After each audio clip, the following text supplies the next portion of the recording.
film ki ya. Vallahi film. Hayır bundan parça geliyor ya. Toz mu geliyor, kül mü geliyor anlamadım ki.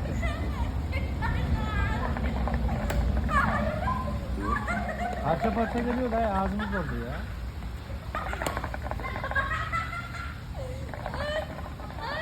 O sözün içine atsaydık bir tane. Bu kişi var abi. Kadınlar yanlarında.